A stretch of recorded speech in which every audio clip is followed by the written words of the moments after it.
Reels కోసం ఒక application, chatting కోసం ఇంకోటి అండ్ షాపింగ్ కోసం ఇంకోటి. టూ మెనీ అప్లికేషన్స్ యార్. But what if everything is in one app? Create చేయొచ్చు, కనెక్ట్ అవ్వచ్చు అండ్ షేర్ కూడా చేయొచ్చు. ఈవెన్ షాపింగ్ అది కూడా. వీరీల్ అంటే జస్ట్ యాప్ అనుకుంటేవా? అంతకు మించి.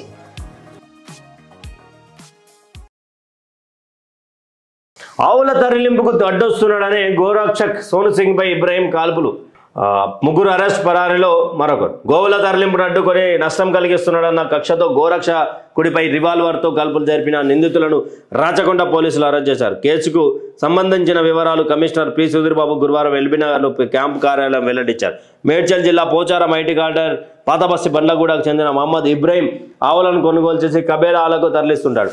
గోరక్షక్ సభ్యుడిగా పనిచేస్తున్న కీసర మండలం రాంపల్లికి చెందిన బిడ్ల ప్రశాంత్ కుమార్ అలియాస్ సోను సింగ్ అతనికి అడ్డు వస్తుండడంతో కక్ష పెంచుకున్నాడు. మహమ్మద్ హనీఫ్ కురీషికు కుర్వా శ్రీనివాస్, హసన్ బిన్ మోసిన్తో కలిసి ఇబ్రాహీం కురేషి మర్డర్ ప్లాన్ చేశాడు. మాట్లాడదామని పిలిపించి కాల్పులు జరిపాడు. మహమ్మద్ ఇబ్రాహీం, కుర్వా శ్రీనివాస్, హసన్ బిన్ మోసిన్లు అరెస్ట్ చేశారు. మహమ్మద్ హనీఫ్ కురీషి పరారులో ఉన్నాడు. దేశీయ పిస్తల్, షిఫ్ట్ కార్, 3 సెల్ ఫోన్లు స్వాధీనం చేసుకున్నారు. అయితే నిన్న ఒక విషయంలో చాలామంది చాలా మాట్లాడారు.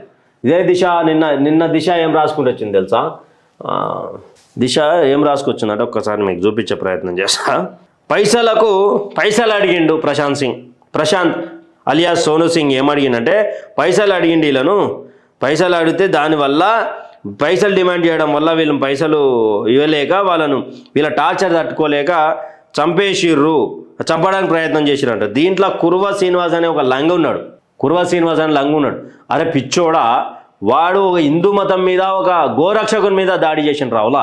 వాళ్ళతో చేతులు కలిపి ఇలాంటి వ్యక్తులే, చీడపిరుగులే హిందూ మతానికి, ధర్మరక్షకులకు అడ్డం.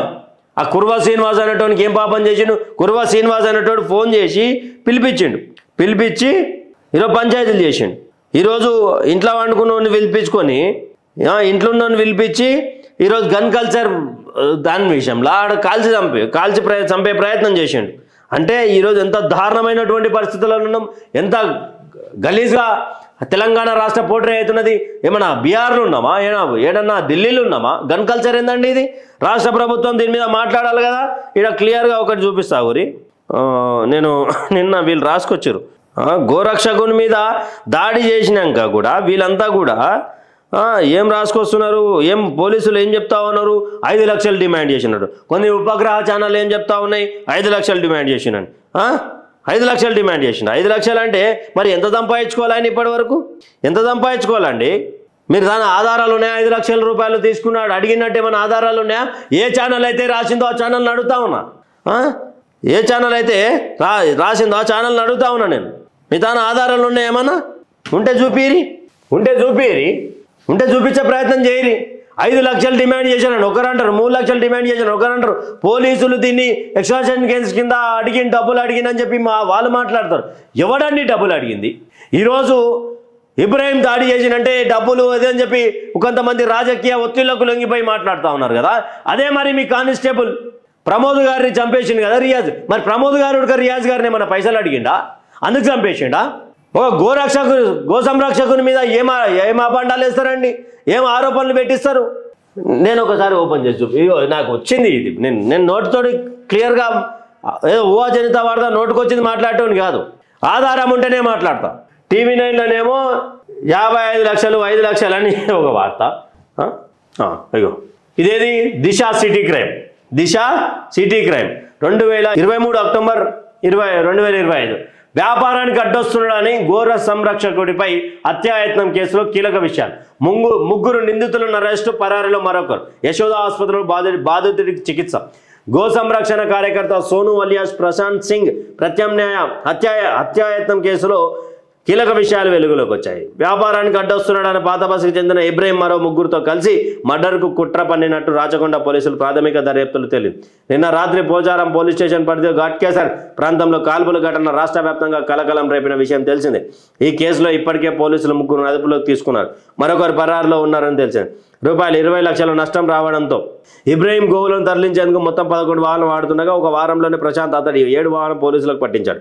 దీంతో ఇబ్రహీంకు 20 లక్షల నష్టం రావడంతో అతడు ప్రశాంత్ హత్యకు తన స్నేహితులైన అజ్జు, శ్రీనివాస్ మరొకరితో కలిసి స్కెచ్ వేశాడు. గోవుల తరలింపు సమాచారం ఉందని చెప్పి ప్రశాంత్ ఘట్కేసర్ ప్రాంతానికి పిలిపించి కాల్పులు జరిపారని, వ్యాపారం నష్టపోతుండటంతో పాటు నెలకు 2 లక్షలు డిమాండ్ చేస్తున్నట్టు పోలీసులకు తెలిపినట్లు ప్రచారం జరుగుతుంది. కాగా తీవ్ర గాయాల పాలైన ప్రశాంత్ సింగ్ సికింద్రాబాద్ యశోద ఆసుపత్రిలో చికిత్స అందిస్తున్న మరికొద్దిసేపట్లో 48 గంటలు. అయితే ఈడ ఏనా కొడుకు పిలిచింది, ఈడ గోవులు ఇట్లా ట్రాన్స్పోర్ట్ అయ్యే అవకాశాలు ఉన్నాయని చెప్పి కురువ శ్రీనివాస్ తోటి పిలిపించారు. అరే సిగ్గుండాలి, అరే ఈరోజు ప్రశాంత్ మీద దాడి జరిగింది, రేపు నీ మీద దాడి జరగవచ్చు. ఎంత చండాలమైనటువంటి, అంటే నీ మిత్రుడే కదా. ఈడేం రాజు 2 లక్షలు డిమాండ్ చేసినట్టు రాసుకొచ్చారు ఇల్లు. 2 లక్షలు డిమాండ్ చేసినట్టు రాసిరు ఇల్లు. రూపాయి కాదు, 2 రూపాయలు కాదు. ఇంకా ఒక ఉపగ్రహ ఛానల్ ఉన్నది, నోటికేది వస్తే అదేమో నోరా, అది కంప, మరి ఏందో అర్థమవుతలే. ఈరోజు పోలీస్ అధికారులు కూడా అదే చెప్తా ఉన్నారు. ఆధారాలు ఏమైనా ఉన్నాయా? వాళ్ళు చెప్పిందే మీరు చెప్పడం జరిగింది కదా. ఆధారాలు ఏమైనా ఉన్నాయా? అట్లంటే మరి మీ యొక్క వ్యక్తి కూడా చనిపోయింది కదా, ఆయన ఏమన్నా డబుల్ డిమాండ్ చేస్తున్నా వెనక నుంచి రియాజ్ అనే వ్యక్తి పొడిచి చంపిండా. ఈరోజు గోరక్షకుడు మీద దాడి జరిగితే గన్ ఫైరింగ్ అయితే బుల్లెట్లు తాకితే ఎక్స్కర్షన్ చేసిండు, డబ్బులు అడిగిండు అని చెప్పి మాట్లాడుతున్నారు కదా. మీ విషయానికి వస్తే ఈరోజు సోను సింగ్ మీద ఫైరింగ్ చేసినటువంటి ఎవరైతే నిందితులు ఉన్నారో ఆ నిందితులను ఇమ్మీడియట్గా ఎన్కౌంటర్ చేయాలి. మీకు జరిగినటువంటి అన్యాయం, మీ డిపార్ట్మెంట్లో అన్యాయం జరిగితే ఇమ్మీడియట్గా యాక్షన్ తీసుకున్నారు కదా. ఈరోజు గో సంరక్షకుని మీద జరిగినటువంటి గో సంరక్షణ పక్కన పెట్టండి, తెలంగాణ ఒక సామాన్య ప్రజనికి జరిగినటువంటి దీని మీద మీరు ఇమ్మీడియట్ యాక్షన్ తీసుకొని ఎన్కౌంటర్ చేయాలి. మీకో న్యాయం, వేరేలకు న్యాయం ఉండదు. మొన్న ఒక ఎస్పీ గారిని చూసి నాకు శబాష్ అనిపించింది. ఆయన ఒక మాట అంటుడుగా బాధపడ్డాడు, మీలాంటి సామాన్య ప్రజలు హెల్ప్ చేస్తే ప్రమోద్ బతుకుతున్నాను. నిన్న ప్రశాంత్ సింగ్ని, సోను సింగ్ని ఆసుపత్రికి తీసుకుపోవడానికి కళ్ళు బయట పెట్టి పోలీసులు అక్కడే తీసుకోకపోతే అక్కడ గో సంరక్షకులైనటువంటి పవన్ గారి ఆధ్వర్యంలో ఆయన కారు నుంచి శ్రీకార హాస్పిటల్ తీసుకుపోయారు. వీళ్ళు నిన్న ఏం చెప్తారు ప్రెస్ మీట్లో సార్ మేమే తీసుకుపోయినాం, పోలీసులే తీసుకుపోయినందుకు ప్రాణాలు కాపాడినామని. ఎవరు తీసుకుపోయారు సార్? ఆయన క్లియర్గా పవన్ అన్న వీడియోలో పెట్టిండు కదా, పోలీసులు చేతులు ఎత్తేసిర్రు, వాళ్ళు ఎంఐఎం గుండెలకు భయపడుతున్నారు అని చెప్పారు కదా సార్. మీరేటా తీసుకుపోయారు? ఆ నుంచి ఇమీడియట్గా మళ్ళీ సికింద్రాబాద్ తీసుకొని వచ్చినాం. శ్రీకారం నుంచి సికింద్రాబాద్ తీసుకొని వచ్చిర్రు, ఆడ ప్రాణాలు కాపాడిరు. ఇమీడియట్గా ఇబ్రహీం అనే వ్యక్తిని వదిలేసినా సరే ఆ శ్రీనివాస్ అనేటోడు ఉన్నాడు చూసిరా, వాని ఎన్కౌంటర్ చేయండి. ఈడ కాల్చినోడు ఒకడే, వాడు డైరెక్ట్ అటాక్ చేసిండు. ఈడ కాల్చినోడు ఒకడు ఉన్నాడు కదా, వాడిని అటాక్ చేశారు. కానీ కురువ శ్రీనివాస్ అనేటోడు వెన్నుపోటు పొడిచిన ఆ వెన్నుపోటు దారిని ఇమ్మీడియట్గా శిక్షించాలా. పరారులున్నాడు, గిరారులున్నాడు, నైజాంతే. కాళ్ళు చేతులు ఇరగొట్టాలా, లేకపోతే అక్కడ ఉన్నటువంటి బజరంగ్ దళ్ బిడ్డలకో, లేకపోతే విహెచ్పి అన్నలకో, గో సంరక్షణకు అప్పయ్యపురీలను. మీ చేతుల అధికారం ఉన్నది, రాజకీయ ఒత్తిళ్ళు ఉన్నాయంటే ఇలా అప్పయ్యపురి. కానీ దయచేసి తప్పుడు వార్తలు రాయకురి. 5 లక్షలని 10 లక్షలని, ఒకడేమో 55 లక్షల నష్టం వచ్చిందని రాస్తాడు, ఒకడేమో 20 లక్షల నష్టం అని రాస్తాడు, ఇంకోటేమో ఇంకో రకంగా రాస్తాడు. పిచ్చోలా సార్ చదివేటోళ్ళు, పేపర్లు చదివేటోళ్ళు పిచ్చోలా, వినేటోళ్ళు పిచ్చోలా. ఆ ఛానల్ అప్పటి నుంచి ఆ బుద్ధి అంతా.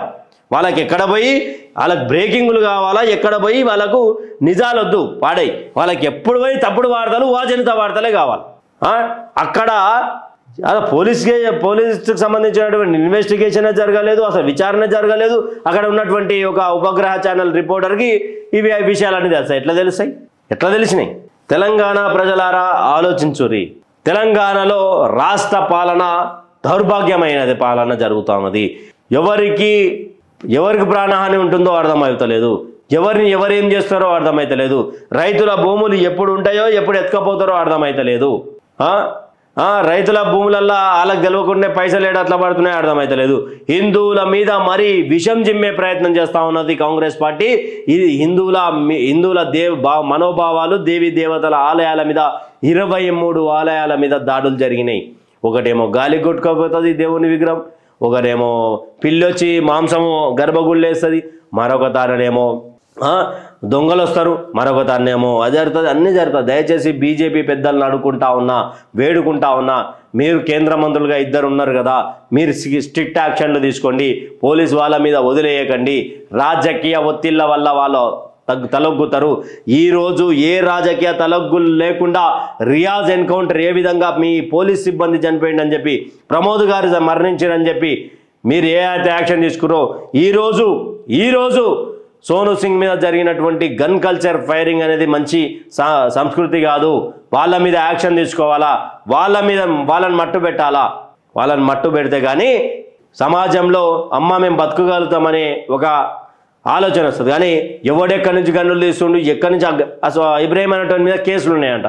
మరి ఆయన విచ్చలవిడిగా బయట తిరిగితే ఎవడండి రెస్పాన్సిబిలిటీ, ఎవరికేమై అని ఆయనకు సంబంధించి మెంటాలిటీ ఎట్లుంటుందో తెలియదు కదా. ఎవరైనా చంపేస్తే ఎవరైనా అంటే మీ పోలీస్ డిపార్ట్మెంట్లకు సంబంధించినటువంటి వాళ్ళకి జరుగుతానేమో ఇమీడియట్ యాక్షన్. వాడు గన్ను పట్టుకొని ఉరకనిగా ట్రై చేస్తాడు, ఆ గన్ను పట్టుకొని ఉరికే ప్రయత్నంలో మీరు కాలుస్తారు, అంత బాగుంది. ఈడ దొరికినాక కూడా వీళ్ళకు బిర్యానీలు 5 సంవత్సరాలు పెట్టడానికే, బిర్యానీ పొట్లాలు వాళ్ళకు మంచి ప్రభుత్వ సొమ్ము పెట్టడానికే మీరు రెడీ చేసిరు. ఇమీడియట్ యాక్షన్ ఉండాలి, దీని మీద ఇమీడియట్ యాక్షన్ ఉండాలి. ముఖ్యంగా కుర్వా శ్రీనివాస్ అనేటోడు ఎవడైతే ఫోన్ చేసి పిలిచిండో సోను సింగ్ని, ఆ కుర్వా శ్రీనివాస్ అనేటోని లాగు తడిచినట్టు కొట్టాలి, వానికి యాక్షన్ గట్టిగా ఉండాలి. ఇది ఇప్పటి వరకు ఉన్నటువంటి వార్తా విశేషాలు. దయచేసి అందరూ కూడా చిత్రగుప్తని లైక్ చేసి, షేర్ చేసి, కామెంట్ చేసి, సబ్స్క్రైబ్ చేసుకోండి. మరొక్కసారి చిత్రగుప్త్ 2 సంవత్సరాలు పూర్తి చేసుకున్నటువంటి సందర్భంలో అందరికీ సపోర్ట్ చేసి ఈరోజు 3,47,000 పైచీలకు సబ్స్క్రైబర్లు అన్నటువంటి సోదరులందరికీ, అన్నలందరికీ కూడా ప్రతి ఒక్కరికి పాదాభివందనం చేస్తూ సెలవు తీసుకుంటాను. Stay tune with Chitragupt, signing off. Me Uday Kiran. Thank you for watching.